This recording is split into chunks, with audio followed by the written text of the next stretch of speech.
అండి. అందరికీ శుభోదయము. కార్తీక మాసము 24వ రోజు. ఈరోజు నిషిద్ధమైనటువంటి పదార్థములు. మద్య మాంస మైథునాలు ఉసిరి. అలాగే ఈరోజు దానము చేయవలసినవి ఎర్ర చీర, ఎర్ర రవికెల గుడ్డ, ఎర్ర గాజులు, ఎర్ర పువ్వులు. అదే విధముగా ఈరోజు పూజించవలసిన దైవము శ్రీ దుర్గ. ఈరోజు జపించవలసిన మంత్రము ఓం అరిషడ్వర్గ వినాశిన్యై నమః శ్రీ దుర్గాయై స్వాహ. ఈరోజు దుర్గాదేవిని పూజించటం కారణంగా శక్తి సామర్థ్యాలు, ధైర్యము, కార్య విజయము జరుగుతుందట. ఇక కార్తీక పురాణము 24వ రోజు. 24వ అధ్యాయము. అంబరీషుని ద్వాదశి వ్రతము. అత్రి మహాముని మరల అగస్త్యునితో, ఓ కుంభసంభవ, కార్తీక వ్రత ప్రభావము ఎంత విచారించినను ఎంత విన్నను తనివినే తీరదు. నాకు తెలిసినంతవరకు వివరింతును, ఆలకింపుము. గంగా, గోదావరి మొదలగు నదులలో స్నానము చేసినందువలనను సూర్య చంద్ర గ్రహణములందు స్నానాదులొలరించినను ఎంత ఫలము కలుగునో శ్రీమన్నారాయణి నిజతత్వము తెలిపడి కార్తీక వ్రతమందు శుద్ధ ద్వాదశి నాడు భక్తి శ్రద్ధలతో దాన ధర్మములు చేయువారికి అంతే ఫలము కలుగును. ఆ ద్వాదశి నాడు చేసిన సత్కార్య ఫలము ఇతర దినములలో చేసిన ఫలము కంటే కూడా 1000 రెట్లు అధికము కాగలదు. ఆ ద్వాదశి వ్రతము చేయు విధానమెట్లో చెప్పెదను వినుము.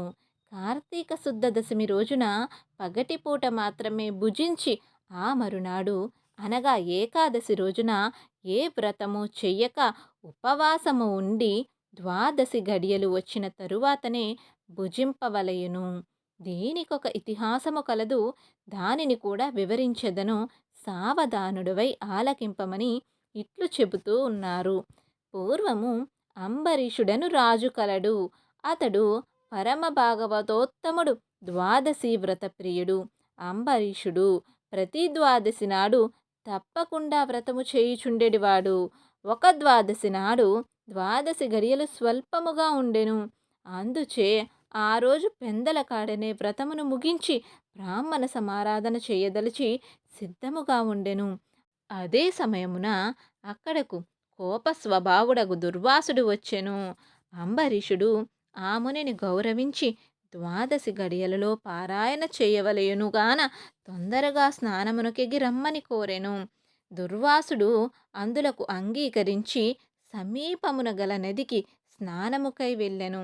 అంబరీషుడు ఎంతసేపు వేచి ఉన్నను దుర్వాసుడు రాలేదు. ద్వాదశి గడియలు దాటిపోవుచున్నవి. అందుచేత అంబరీషుడు తనలో తాను ఇట్లనుకొనెను, ఇంటికి వచ్చిన దుర్వాసుని భోజనమునకు రమ్మంటిని.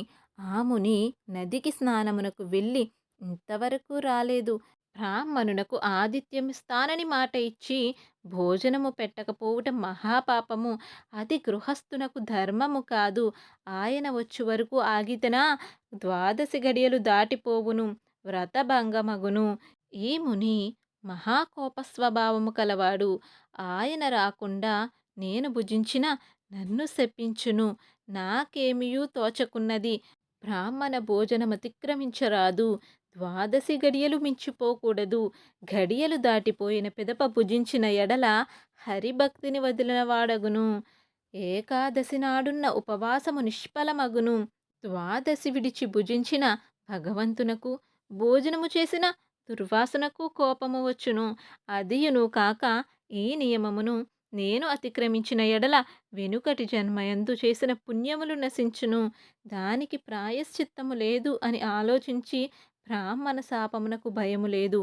ఆ భయమును శ్రీ మహావిష్ణువే పోగొట్టగలడు. కాన నేను ద్వాదశి గడియలలో భోజనము చేయుటయే ఉత్తమము.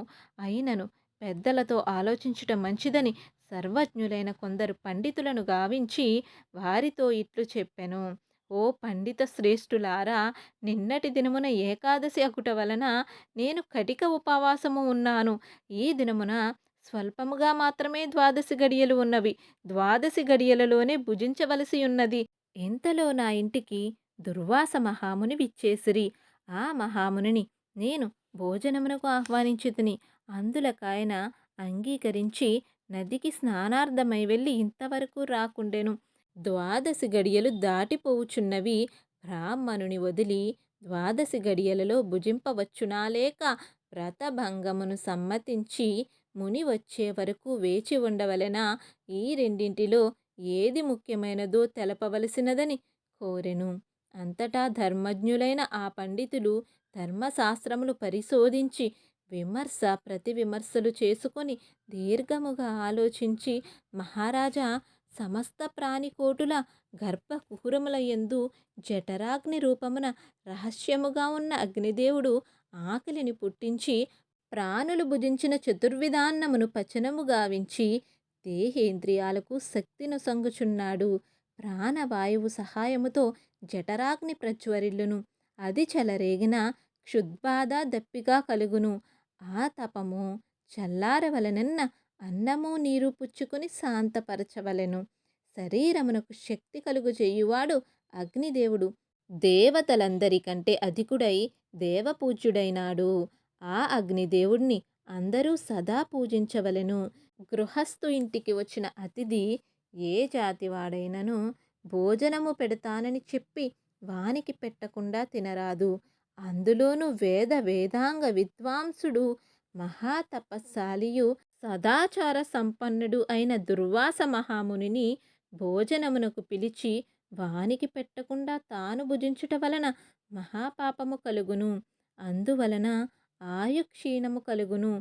దుర్వాసుడంతటి వానిని అవమానము చేసిన పాపము సంప్రాప్తమగును అని విశదపరిచిరి. దీనికి కంటిన్యూషన్ 25వ అధ్యాయంలో తెలుసుకుందాం. చతుర్వింశాధ్యాయము 24 రోజు పారాయణము సమాప్తము. ధన్యవాదములు. నమో నారాయణాయ నమః. లోకా సమస్తా సుఖినో భవంతు.